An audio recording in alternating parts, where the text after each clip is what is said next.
Sejam bem-vindos ao nosso canal. Hoje faremos uma análise do livro de Mateus em relação ao Sermão de Jesus na Montanha. Vamos ao estudo. O início do sermão. O Sermão da Montanha destaca-se como um dos ensinamentos mais renomados de Jesus.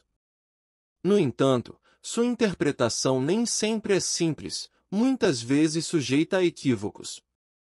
Ele é ao mesmo tempo radical, revolucionário, provocativo e simples, embora profundamente significativo. Anteriormente, Mateus estabeleceu paralelos entre Jesus, Moisés e o Êxodo, Mateus 2.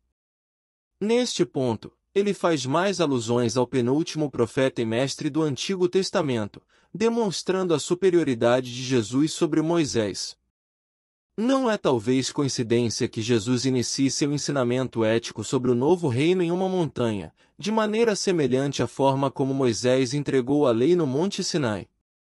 Além disso, Jesus faz referência à antiga lei neste sermão, falando autoritariamente sobre ela e expandindo-a, como se possuísse uma autoridade maior que a de Moisés. Para ministrar, Jesus se assenta, e os discípulos e a multidão o cercam, seguindo a postura pedagógica comum dos rabinos da época. Há aqueles que presumem que as demandas do reino de Jesus, conforme apresentadas no Sermão da Montanha, são impraticáveis e, assim, descrevem como será o reino de Deus em sua consumação no final dos tempos. Eles adotam essa posição ao fazer distinção entre o reino de Deus, que existe agora, e o reino dos céus, que será estabelecido no futuro. Essa distinção é estranha ao pensamento de Mateus e dos outros escritores dos evangelhos.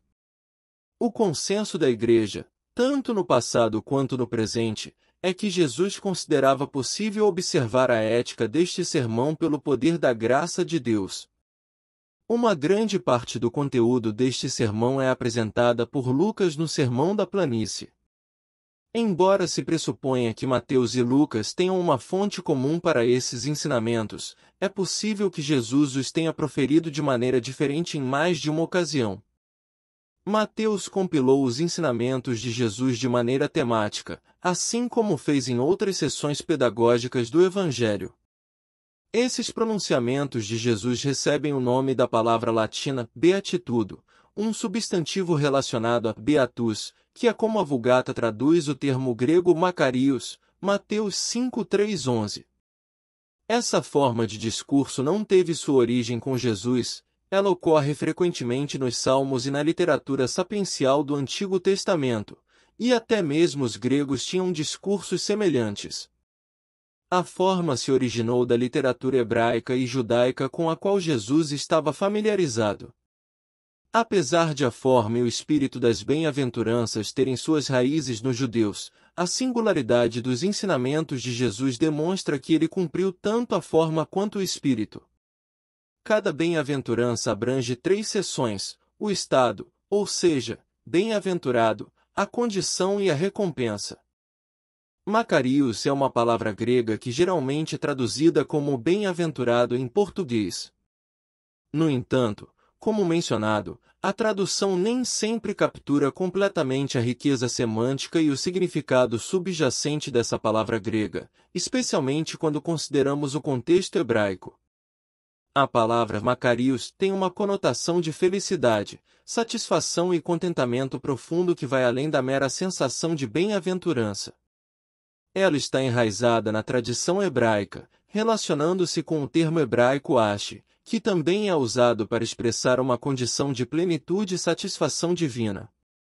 Portanto, bem-aventurado não apenas denota alguém que é abençoado, mas também implica uma qualidade de vida plena e satisfatória, muitas vezes associada à presença e ao favor de Deus. As bem-aventuranças no Sermão da Montanha de Jesus esboçam as atitudes e virtudes características do verdadeiro discípulo, aquele que aceitou as demandas do reino de Deus. Elas não são apenas bênçãos ou pronunciamentos de bênção, mas declarações da realidade daqueles que vivem de acordo com as virtudes mencionadas. Essas bem-aventuranças estabelecem o tom e a substância do restante do sermão, abordando questões como pobreza de espírito, choro, mansidão, justiça, misericórdia, limpeza de coração, paz e perseguição. É crucial ter cuidado ao interpretar esses conceitos à luz da cosmovisão hebraica e do ensinamento de Jesus, evitando assim uma compreensão limitada ou influenciada por noções modernas que possam ter uma conotação diferente. Explorar cuidadosamente o significado de cada bem-aventurança no contexto original contribui para uma compreensão mais profunda do ensinamento de Jesus e da mensagem que ele queria transmitir aos seus seguidores.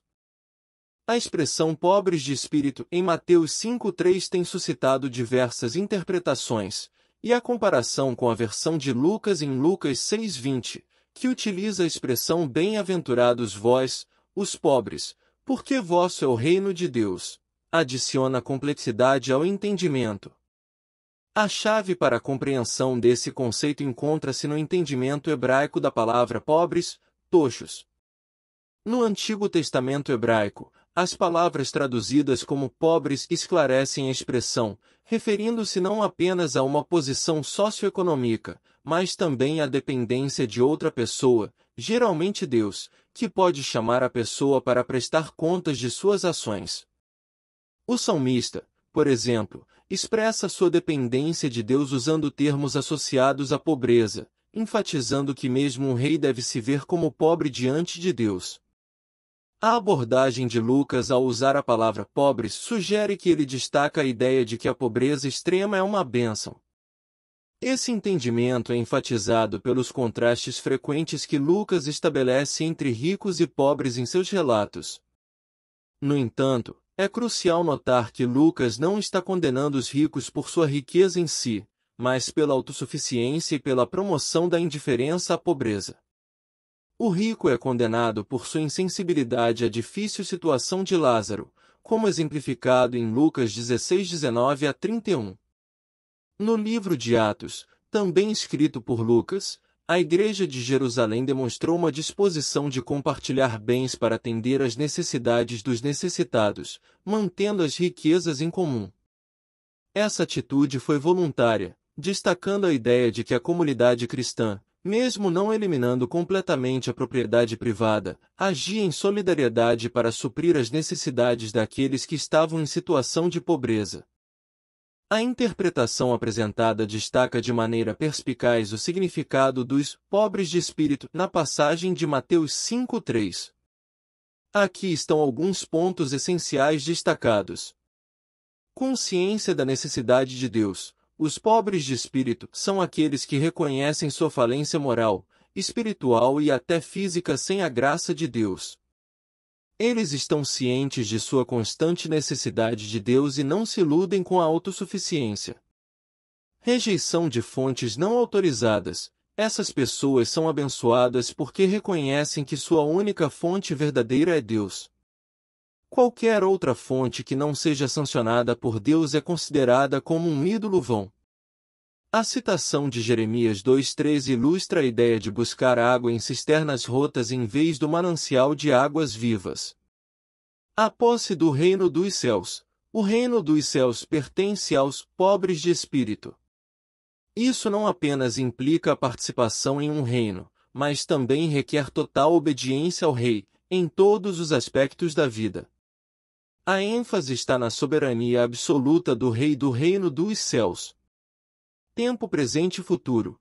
Embora as bem-aventuranças estejam expressas no futuro, indicando que o melhor está por vir quando o reino de Deus for totalmente estabelecido, os versículos 3 e 10 também têm um tempo presente. Isso destaca que as atitudes dos discípulos são recompensadas progressivamente na experiência do discipulado, não apenas em um futuro distante. Chegada do reino através de Jesus. Embora o reino dos céus tenha chegado em muitos aspectos por meio de Jesus, a plenitude ainda está por vir. Isso é comparado ao início do casamento, antecipando uma lua de mel futura. Sintoma da falta de pobreza de espírito. A ausência de pobreza de espírito é caracterizada por uma autossuficiência insensata e uma desconsideração pela provisão de Deus e pela exigência incondicional do seu reinado. Humildade verdadeira. A beatitude não promove uma falsa humildade discreta, mas destaca que ser chamado bem-aventurado está enraizado na disposição de sofrer por causa da chamada e promessa de Jesus, não apenas em privações ou renúncias em si mesmas. Essa interpretação enfatiza a centralidade de reconhecer nossa dependência de Deus, a submissão à soberania do Rei do Reino dos Céus e a necessidade de manter uma atitude de pobreza de espírito para ser verdadeiramente bem-aventurado. Obrigado por assistir e não esqueça de deixar seu gostei, comentar e compartilhar. Te vejo no próximo vídeo.